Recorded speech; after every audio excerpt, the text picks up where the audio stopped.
A traffic stop that turned deadly. Toronto Mayor Olivia Chow speaks out after a 16-year-old boy was shot by police in North York on Easter Sunday. We will get to that story in just a moment, but first. The body of Pope Francis is now lying in St. Peter's Basilica. A solemn procession carried the Pope's open coffin from his residence within the walls of Vatican City to the Basilica. Thousands of onlookers prayed and cheered as his body passed through St. Peter's Square, as Catholics around the world prepare to bid farewell to the head of the church. And we're going to show you a live look at the inside of the Basilica, where a long line of worshipers and well-wishers from around the world are paying their respects to the late Pope ahead of his funeral on Saturday. And CTV's Genevieve Beauchemin joins us now from Vatican City. Genevieve, you've been there for a couple of days. What's the mood like now? Oh, well, Nathan, it's a very respectful, very silent mood inside that basilica as people get to spend a few seconds with the Pope. They say that they've lined up for hours and hours just for that mere moment to be able to say thank you, many of them say, because they feel that he's done so much for the Catholic Church. And they're spending, as I say, that moment mostly in silence. And one of the things that many of them note is the fact that the casket of the Pope is close to the ground. That is something that is according to the wishes of Pope Francis. He didn't want to be above the people. He didn't want to be above anyone else. He wanted to be like the other Christians. And so the casket is near the ground. And that's something that people notice as they go in front. They talk about his humility, the fact that he really tried to reach out to many Catholics around the world. Now, in the square, there are people from all over the world that have been coming to be here. Many of them were tourists who were here, but now they're spending these days in pilgrimage to the Pope. They're here to see, some of them, the crowds, to see how people are reacting to the death of the Pope. There was a lot of people who were crying at the exact moment when the procession went through St. Peter's Square with the body of the Pope moving from Santa Marta to St. Peter's Basilica, the very spot where he was just hours before his death. He was back in that square for just a few moments as his body was transferred. Emotional moments. You can hear what some of the faithful, some of the people who were there assembled at St. Peter's Square had to say to us earlier today. I'm very happy to say goodbye or see you later, Pope Francis, because I learned a lot of things from him. So, What did you learn about? About this concrete love that you can show another face of Jesus to the people, and that's another face, the true face of Jesus to the people, the new face of the church. It's incredible. When you see it in the television, you also don't believe that it is so as it is, and so many people, and from about, I don't know from which countries they all are here, and it's just also amazing. People are crying, over someone they never met. It's kind of fascinating to me. We can see some dark clouds here rolling in, Nathan. It's been such a sunny, beautiful day as people have been in the square. But those clouds, there's possibly rain coming, but people say they will stay. They will continue to line up. This is going to continue for several days until Friday night, until the casket of the Pope is closed in preparation for the funeral. But certainly there are people who say they're determined to have that few moment to say goodbye. All right, CTV's Genevieve Beauchemin in Vatican City. Thank you. And we'll have more on the Pope's funeral plans this weekend a little later in the newscast. But first, we take a live look here at home. Beautiful conditions this afternoon. Another sunny day on tap, although unsettled weather isn't too far away. Let's bring in Lindsay Morrison with a look at the current conditions. What are you seeing, Lindsay? It's true, Michelle. We're going to keep an eye on the radar really the next couple of days here for potential scattered showers and maybe even pop-up thunder showers. But today, all is fair. Another fair weather day with a little bit of cloud. Otherwise, plenty of sunshine across southern, southwestern Ontario and central parts of the province too. Now, we do have a light east wind, and this is important, even though it's not overly strong. That easterly flow is keeping communities right along the shoreline of Lake Ontario a little cooler today. So it's 12 degrees at Pearson Airport. That's the high we're expecting downtown today. But away from the water, you can expect that we'll climb somewhere around 16, maybe even 17 degrees on the warm side of seasonal. And guess what? Could be even warmer tomorrow. We're going to take you through the forecast coming up. For now, though, Michelle, I'll send it back to you. Thanks, Lindsay. The sexual assault trial for 5 former members of Canada's World Junior Hockey team continues in London, Ontario today. Let's bring in CTV's Adrian Gabriel, who is there live for us for a second day. Adrian, yesterday you told us about the not guilty pleas, jury selection. What's the latest today? Well, today is the jury's first official day in court. They were selected at the end of the day, 14-member jury, 11 women, 3 men. Today is their first day in court, and happening right now, this moment, the Crown is beginning with their opening submissions to the court. We're told we're going to hear from our first witness today. It's expected to be a police officer here from London, Ontario, and we're also expecting to see some video from the evening of the offense, before the alleged sexual assault took place. The alleged victim was at a bar here in downtown London. That's where she met members of the gold medal World Junior men's hockey team. And so really we're going to hear the Crown open today with why this case and why this trial is about consent. Not whether or not the alleged victim said yes or no, but whether she consented to each and every sexual act which took place in June of 2018 inside a hotel room here in London. Adrian, do you know, is the complainant in the courtroom, or when might she be expected to attend? I do not believe that EM, as we are referring to the complainant, the alleged victim, they're not in the courtroom right now. They are expected, if things move along, that it's expected that the alleged victim will take the stand as early as this Friday.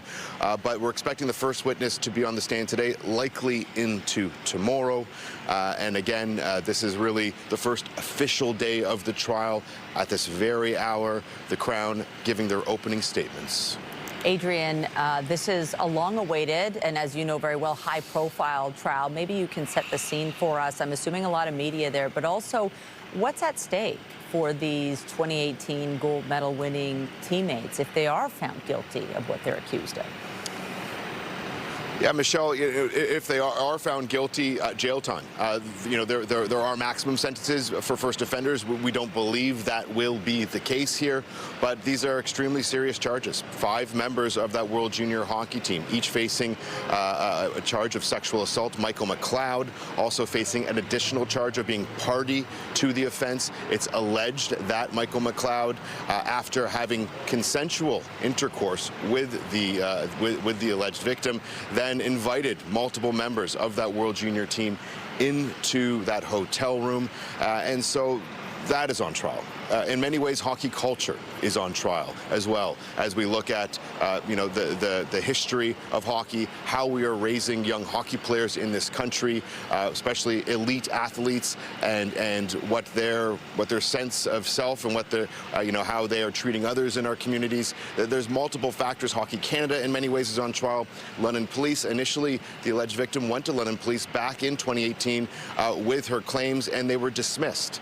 It wasn't until it came out that there was a settlement, a lawsuit settlement made north of $3 million by Hockey Canada, that police reopened that investigation, found new evidence, eventually leading to charges. So there's multiple moving parts here, and so many of the events that have taken place before day one of this trial are unprecedented.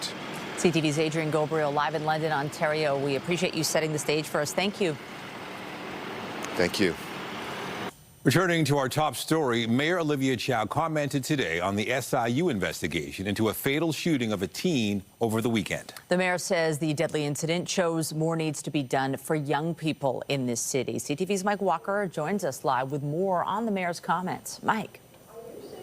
Well, Michelle and Nathan, ahead of today's council meeting, the mayor called this incident disturbing and says more needs to be done to prevent young people from getting their hands on guns. The mayor said that includes creating more employment opportunities. And a warning to our viewers, the video we are about to show you now is quite graphic. Now, this incident happened just before 11 Sunday night. In the body camera footage obtained by CTV News, you can see a young woman steps out of a red Infiniti, and then a young male in a white hoodie emerges and appears to pull out out a gun, and then you can hear the sound of gunfire. The exchange of gunfire was also captured on a security camera across the street.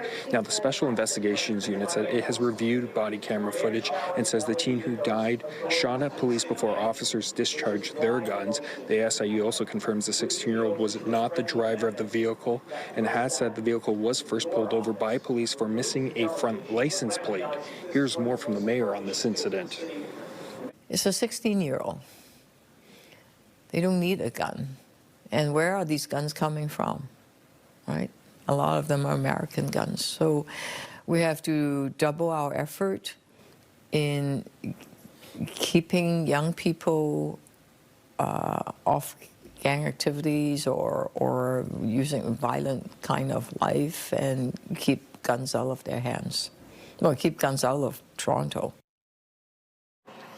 Now, Toronto police did confirm that 5 other people were in that vehicle and they have been arrested, and that includes 3 teenage girls. Toronto police have said that all 5 are facing firearms-related charges. In the meantime, the SIU says its investigation into this incident, determining whether the use of force by police was justified, is ongoing. They are currently reviewing video evidence and interviewing witness officers. Reporting live at City Hall, I'm Mike Walker. Michelle, back to you. Thank you, Mike. York Regional Police are searching for a man in connection with several commercial break-and-enters in Vaughan.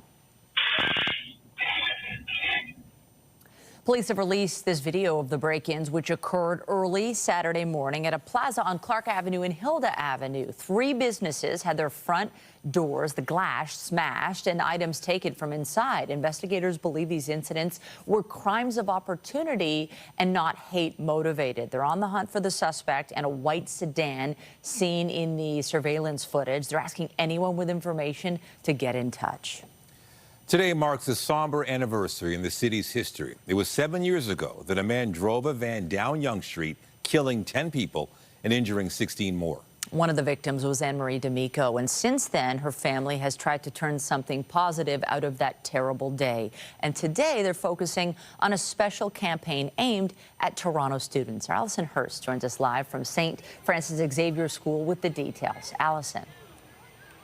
Students were called down to the assembly for the event, and the foundation, the Anne-Marie D'Amico Foundation, has been involved with the Toronto Catholic School Board for several years now. And so today they marked that 7-year anniversary with a campaign called Kind is Cool.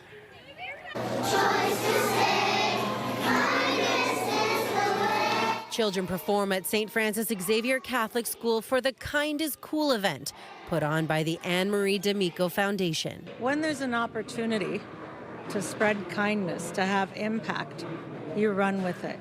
Anne-Marie D'Amico was one of 10 people killed in the van attack 7 years ago today. An 11th person died several years later from injuries suffered that day. Her family set up the foundation to help women and children live free of violence. Well, my sister just had that innate ability to be kind to everyone and really go out of her way. Even, we have the Kind is Cool slogan that we're using. It's kind of sometimes people think it's not cool to be kind, and people kind of go the other way. And she kind of flipped that script, and that's what we're trying to do here today as well. Students and the family placed roses at the front of the assembly and decorated the gym with purple turtles, with ways to be kind written on the backs of each one. Anne-Marie's favorite color was purple, and animal, a turtle. It's not meant to be a sad day. It's meant to be a day of celebrating our true values and who we are as people, and the kindness and love we have for each other. That's how we want this day to be remembered. Students say the message of kindness is practiced in their classrooms. Recently we had a new student, and I think he's been settled in pretty well because everyone has been showing him kindness, and I think he feels pretty welcome. I think of people who feel bad every day, just want to show them some kindness sometimes. Yeah. Through these acts of kindness, the principal says Anne-Marie's memory is not forgotten. The foundation works to bring awareness of domestic violence and wants to see a world where women and children can live free of it. Reporting live, I'm Alison Hurst. Michelle, back to you. Thanks, Alison. And as the city reflects on the lives lost and forever changed during the Yonge Street van attack, Toronto Police Chief Myron Demkew said, "Our thoughts remain with the families who lost loved ones during this devastating attack. I want to express deep gratitude to our members and all first responders who acted with urgency, professionalism, and care on that difficult day. Moments like these remind us of the importance of safety, vigilance, and standing together. A new exhibit in Toronto is inviting people to deepen their understanding of a painful and violent day a year and a half ago. It's a tribute to the people killed at the Nova Music Festival in Israel on October 7th of 2023. As CTV's Beth McTennell reports, survivor stories are at the forefront of what is an immersive experience. The exhibit is a step inside the world of revelers at the Nova Music Festival. Attendees take in the spirit of the gathering and follow along as the dancing suddenly stops and the horror plays out. Once the terrorists attacked and people were running away, they left their belongings behind. Everything. This is the recreated campground. Personal items abandoned alongside footage of survivors concealing themselves in bushes and portable toilets with bullet holes. Ophir Amir jumped in a car to escape. He and his friend were shot multiple times. We were lying next to the car, my friend and me, and unfortunately 2 hours later I saw him take his last breath and he died next to me. During the attack, festival goers hid wherever they could to survive, including the bar area, even climbing into these fridges. The exhibit shows some of the burnt-out cars many used to get away, only to be confronted by terrorists along the road. Mikhail Ohana was also shot. She hid for 7 hours while 2 of her friends were taken hostage. It's pain, and it's so deep. And because this, I'm here today to show the world what happened and to fighting every day to bring them home.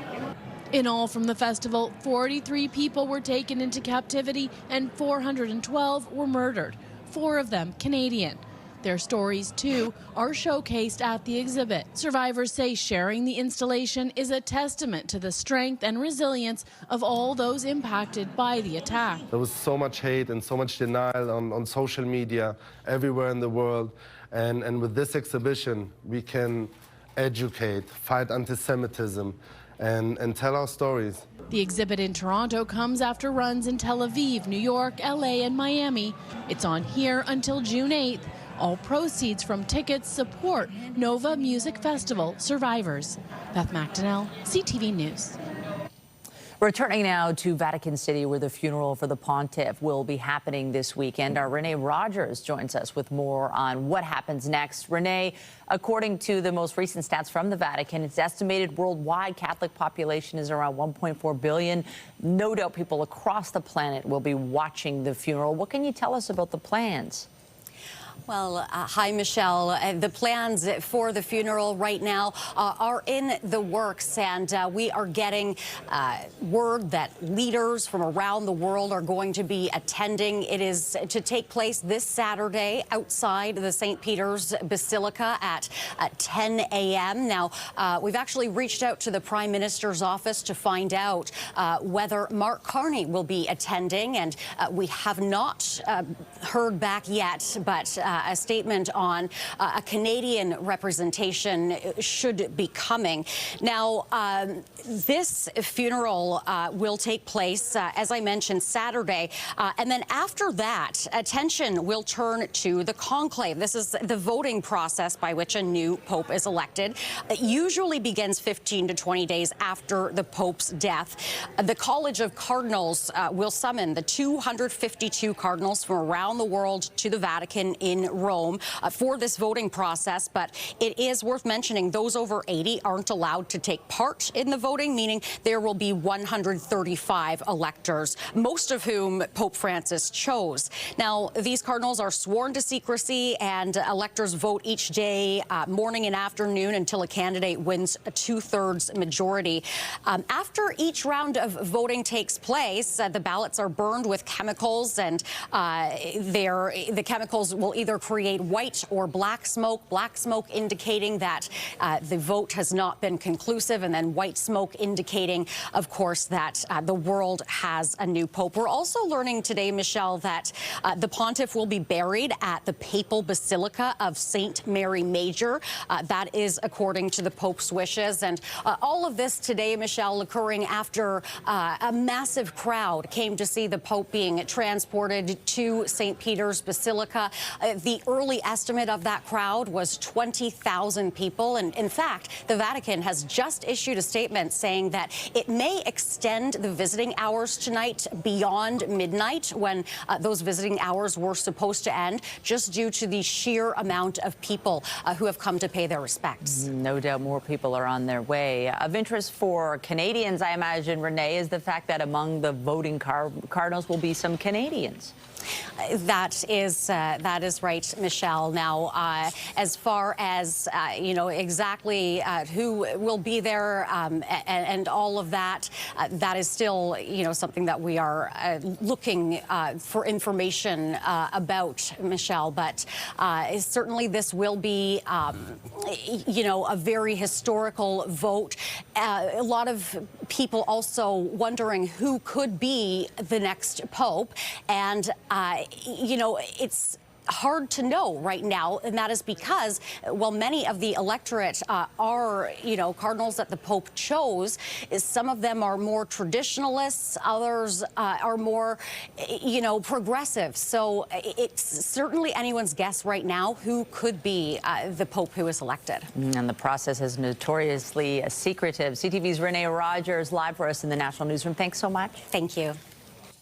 A big win for the Maple Leafs last night. They took a 2-0 series lead over the Ottawa Senators after facing off in Game 2 in the Battle of Ontario. The zone drops for Domi. He's through. Domi scores! Max Domi's the overtime hero in Game 2. Max Domi was the hero for the Leafs. He scored in early overtime to lift the team to a 3-2 victory. I'm saying I have an exam left at school, and I was more stressed about this than I was about school. Like, to be honest, my heart was racing, but I'm so happy that we pulled through. I had faith, and it all worked out, so, that's how it is. This is our city. We own Ontario. We own Ontario. Leafs at 4. Ottawa, go to bed. We're winning. We're winning. I'm feeling great. I said it, Leafs at 4. I'm always saying it. It's the best day of my life. Great clips there. The Leafs will look to take, can you imagine, a 3-0 series lead when the teams head to Ottawa for Game 3 tomorrow. Head coach Greg Berube and some of the players are speaking to the media today, coming off their second win. We'll have more on that coming up. Lindsay. Well, today's looking like a pretty nice day weather-wise. Forecast daytime high here in the city of Toronto. 16 degrees, might be closer to 12 by the lake. And today we are anticipating that some communities are also going to climb near 20 degrees. Once again, places like Windsor and London. Here's a look at our almanac. Average daytime high this time of year is 14 degrees. This is the kind of weather we expect in the month of April. And we're going to get it with a couple of exceptions, especially into the weekend. A detailed look at what you need to know on the other side of this break. You're watching CTV News at noon. We'll be right back. Now more than ever, Canadians need to know where our leaders stand. CTV News keeps you informed on the issues that hit home. This election, connect to Canada's most trusted news source, CTV News, now more than ever. Now to the latest on the federal campaign trail with Election Day fast approaching. With all party platforms now revealed, leaders are crisscrossing the country, hoping to secure Canadian support as the race nears its final stretch. Our CTV's Scott Hurst will be joining us a little bit later. There he is, with more details on this. And Scott, a dip for the Liberals in yesterday's poll, but does the decline continue? Nathan, you said it. We are in the home stretch, just a couple of days until Canadians will get their say. Of course, we've been tracking the 3-day rolling sample from Nanos Research, ultimately just a snapshot. It all comes down to Election Day on Monday night. But the Liberals are holding on to a 5-point lead over the Conservatives, while the NDP are dipping after they got a bit of a post-debate bump. They are down 3 points. And according to pollster Nick Nanos, it really appears that Canadians are honing in on the top two contenders, of course, the Conservatives and the Liberals. So in the 3-day rolling sample from Nanos Research, the Liberals are back up 1 percentage point, whereas the Conservatives also saw a bump. They're up 1.5 percentage points in the latest 3-day rolling sample, so they are closing the gap slightly. Now, in the home stretch, party leaders will be fanning out even more across the country, taking their message to as many voters as possible. More than 7 million people we know have already cast their ballots. We learned that from the advance voting numbers. But the leaders are still honing in now on key battlegrounds and undecided voters. So watch over the days ahead, the home stretch, the final few days, where leaders are, where they decide to go throughout the country as they fan out from coast to coast, because it'll be very strategic as they make their pitches in these communities, hoping to gather more support specifically in those communities, trying to show that they are on the ground in those communities. As I mentioned, key battlegrounds, and really honing in right now on the rest of the undecided voters, as there's just only a few days left for those voters to make up their mind before Monday night, Nathan. Right, Scott. And with all this crisscrossing, what is the messaging? What are they focusing on? Yeah, so right now we are hearing first and foremost from the Conservatives. They were out first with a message this morning in Hamilton, Ontario, a message about tent cities, saying that they plan to shut down tent cities, their message of taking back the streets and restoring order. So that message was taken to Hamilton, Ontario. NDP leader Jagmeet Singh in a potential battle for party status, talking about renters today in Edmonton first, and then later tonight in Winnipeg, as polling has shown both he as preferred prime minister and overall for the party, they've been in a distant third throughout this entire election campaign, as Jagmeet Singh himself can't seem to escape questions about his own future as the leader of the NDP, where the Liberals, Mark Carney, is out west today focusing on Victoria, as Vancouver Island has become a key battleground for the Liberals. So he's in Victoria, and then we'll see Mark Carney later today in the greater Vancouver area, the Metro Vancouver area, in cities like White Rock, New Westminster, and holding a rally later tonight in Surrey, BC, Nathan. All right, CTV's Scott Hurst with the very latest on the campaign trail. Thanks, Nathan. And we got to remind you, because Election Day is coming fast, be sure to stay with CTV News Monday night for results, analysis, and perspective from all across our country. Our election night coverage, it gets underway 7 p.m. Eastern, led by Omar Sachedina and Vashi Kapelos.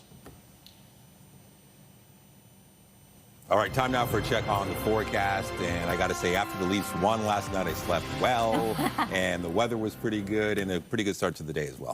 We got another great day, which is so nice. And yes, there's rain in the forecast, but have you noticed the buds on the trees? Yes. Some flowers are popping out. You really do need the rain for all that beauty of spring to come to fruition. It's true. We talk about April showers, and I was just thinking about the fact that we only have 1 week of April left. Wow, yes. May is right around the corner, and to me, that's indicative of some warmer weather and hopefully, some more of those flowers too. We do have the chance of a few scattered showers over the next couple of days, and there's one day in particular where we could end up getting maybe an isolated thunderstorm. Weather is brought to you by the Pressler Law Firm Injury Lawyers. You don't pay unless they win. Now, this morning, it was another repeat performance as far as a little bit of cloud cover was concerned, as that sun was coming up, but made for some pretty colors here and there as well. Calm conditions, lighter winds than we've experienced the last couple of days, and now the sun is shining out there. Get outside this afternoon if you can and enjoy. Believe it or not, we could be even warmer in areas tomorrow too. But let's take a current look at the temperature story across our province. Once again, it is still significantly colder in the north, but double digits right across the south, already in the 20s across extreme southwestern Ontario, and we're anticipating a high of 16 degrees today at Pearson Airport.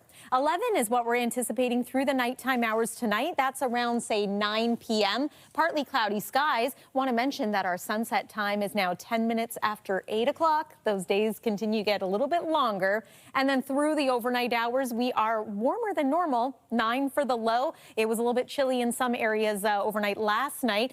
Looking at you, Peterborough and Bancroft, once again close to freezing, but hopefully remaining slightly above this time. Now let's talk about tomorrow. Look at these highs. Stratford and Tillsonburg, 24 and 25 degrees potentially. Any 20-degree weather is likely to be well away from the lake. So compare Orangeville at 23 to 13 degrees in the Oakville area. 10-degree difference, all thanks to, again, those lake breezes. When we have an easterly flow, it does keep those lakeshore communities just a little bit cooler. 16 is what we're forecasting in Haliburton. Here's a look at the current satellite and radar. Still a little bit of cloud here and there drifting across the GTA. Big picture look shows a trough swinging through for tomorrow. Some areas might even get a passing shower or thunder shower as early as overnight tonight. Let's set that forecast radar in motion just to show you what's expected. Into tomorrow morning, have the umbrella ready. Might get a quick passing shower, maybe a thunder shower in the afternoon for areas a little bit further to the north. Some nice clearing for your Thursday evening. Great news for those hoping to head out to Maple Leaf Square once again. And then Friday, just want to mention the potential for some active weather here, especially as we move into the nighttime hours and overnight into Saturday. Saturday is a little bit cloudy, but we return to some sunshine for Sunday. That's your look at the weather for now. I'll send it back to you. Thank you, Lindsay. The OPP was out in full force over the Easter holiday. Police were keeping an eye out for speeding, distracted, and impaired drivers. And this year, they paid particular attention to those who weren't buckled up. The OPP issued more than 11,000 traffic tickets overall this past long weekend. And of those, 1,631 were for not wearing seatbelts. 60 people lost their lives last year in motor vehicle collisions where the lack of seatbelt use was the primary contributing factor in that person's death. So please buckle up. In the GTA, here in the Highway Safety Division, officers laid nearly 2,400 tickets. 640 tickets of those were for people not wearing a seatbelt. Drivers caught not wearing their seatbelt face a $240 fine and 2 demerit points. We're going to take a quick break, but when we return, you'll hear from some of the Leafs players and the coach after their big win last night. Stay with us. The Leafs Nation is on a high. The Toronto Maple Leafs have taken a 2-game lead in the Battle of Ontario. The Buds pulled a thrilling overtime win against the Senators last night. And CTV's Sean Leathong is live at the Ford Performance Center today, where head coach Craig Berube and some of the players spoke to the media coming off that win. Well, Nathan and Michelle, the mood around the team right now is obviously jubilant, very lighthearted as they make their way to Ottawa this afternoon for Game 3 tomorrow. But last night, it was a huge victory, the first time the Leafs have been up 2-0 in a series in 23 years. The last time was 2002 against the New York Islanders, also in the first round of the playoffs. But we know that longtime Maple Leaf family member Max Domi, son of Ty Domi, got the goal last night. So it was a huge goal for him off of what was a bit of a tough game that started really well for the Toronto Maple Leafs, building up a 2-0 lead and then eventually giving that lead back as the Senators managed to tie it up in the third period. So getting that overtime win in a game that had a feeling like it might slip away from the Toronto Maple Leafs was good at time. But a little while ago, I spoke to Coach Craig Berube about what the message was to the players when they were going into overtime. Here's what he had to say. Throw everything at the net. Throw it at the net. You never know. And like, you know, different people score in overtime because of that reason, right? You just throw things at the net and they go off people, anything can happen. So you got to simplify and just put pressure on them.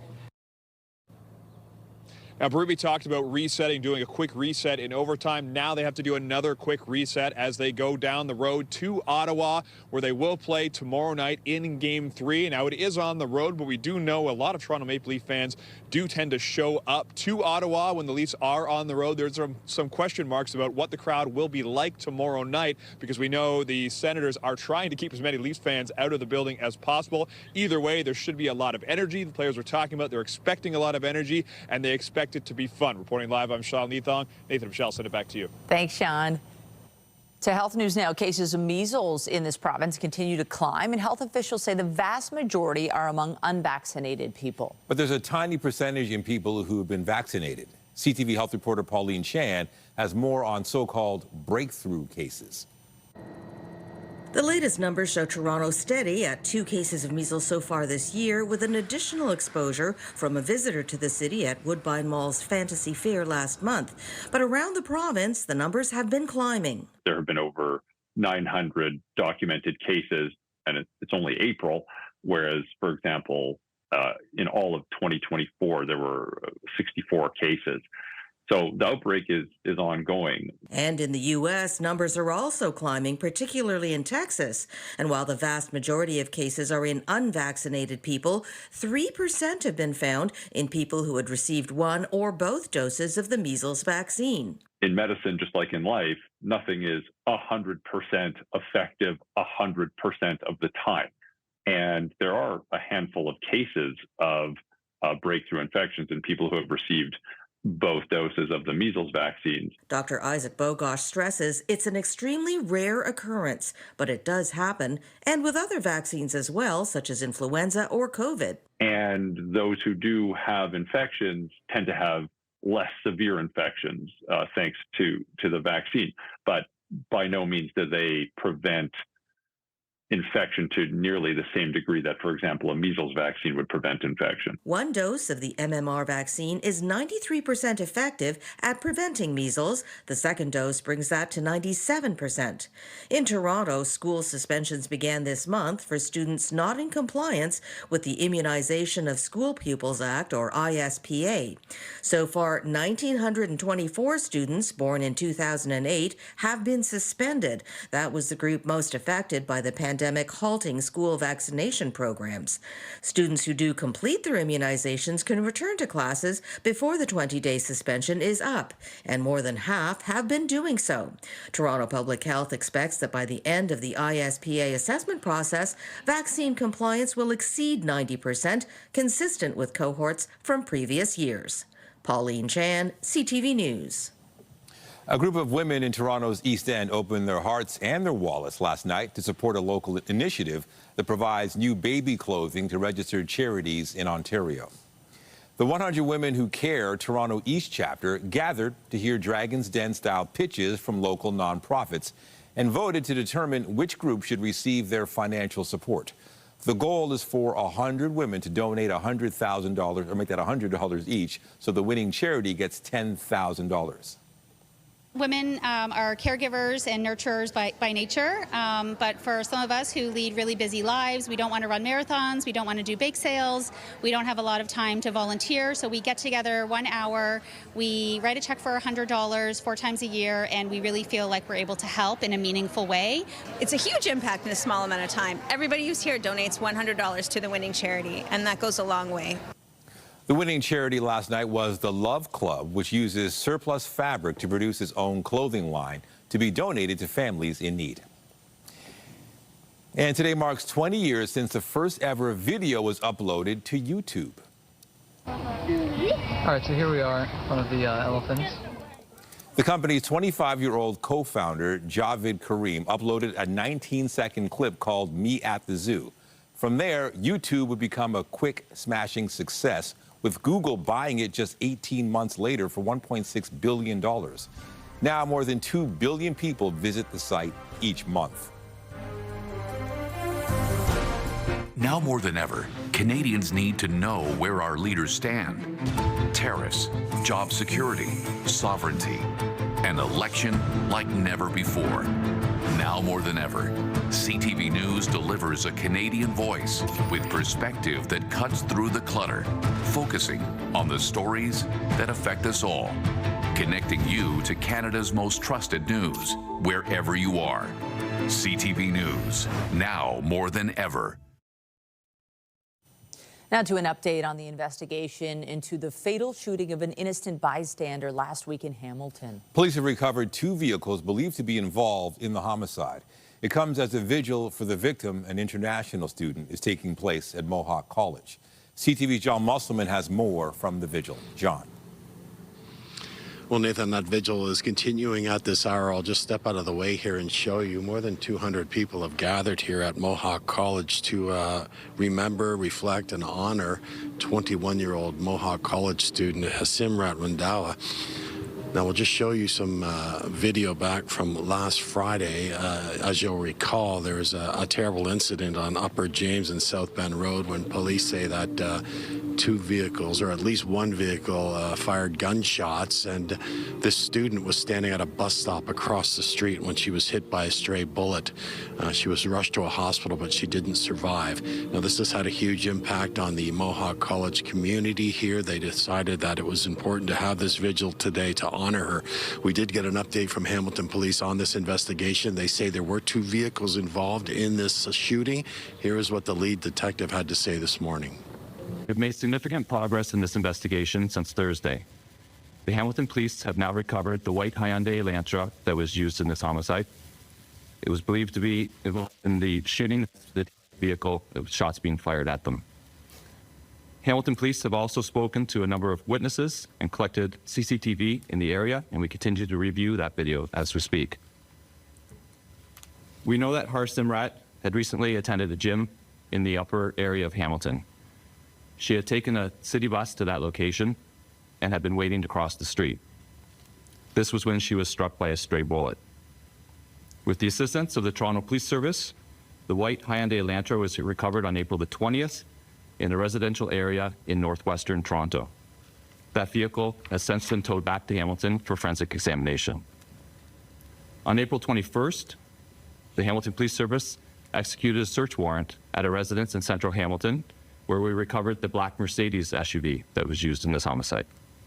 That vehicle has also been brought back to our police station for forensic examination. Now, detectives went on to say that this is an ongoing investigation. They're still appealing for the public's help. They hope that will lead to information to identify the suspects and make an arrest. Reporting live at Mohawk College, I'm John Mulson. I'll send it back to you. Thank you, John. Turning to the markets, stock markets are up on both sides of the border today amid signals a new potential jolt to the global economy could be avoided. The Dow, S&P 500, and NASDAQ and the S&P TSX Composite all in the green so far today. Analysts say markets are breathing a sigh of relief after U.S. President Donald Trump said he has no intention now of firing U.S. Federal Reserve Chair Jerome Powell, despite his harsh criticism of the central bank chief. Critics argue he wouldn't have the authority to do that anyways, but trying to would have sparked concern over the future of the traditionally independent U.S. Fed.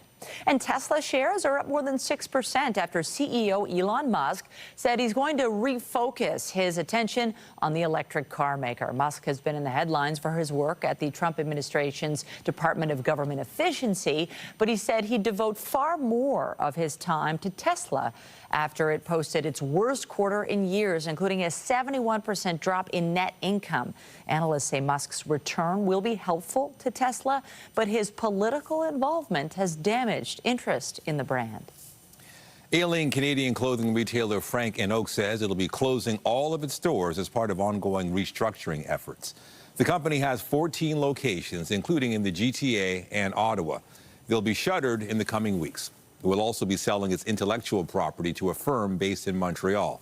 Frank & Oak says its brand will continue, but the original corporate entity is expected to file for bankruptcy and wind down operations. We've got more news after the break. Stay with us, including the red carpet premiere of Andor Season 2. Stay with us.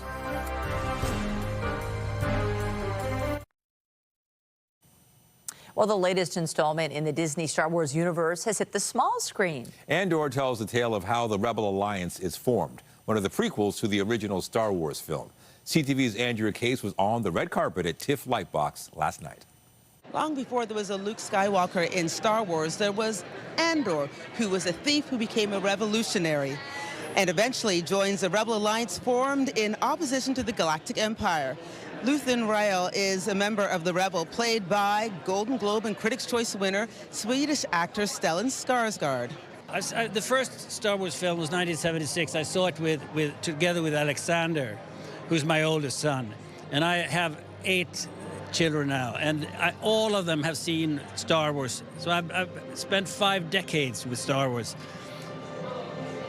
But this is different. This is a lot more than before. It's a richer one. Whether you like it or not, it's up to you. And you? Did you like it? I like it. Irish-born Australian actor Genevieve O'Reilly is Mon Mothma, a wealthy imperial who is secretly helping fund the Rebel Alliance and a rebel leader. She has a little bit of a rebel in herself. I mean, I think there's a rebel in all of us. I think you and I are standing here right now, which kind of shines a light on the fact that we've probably been rebels in our lifetime.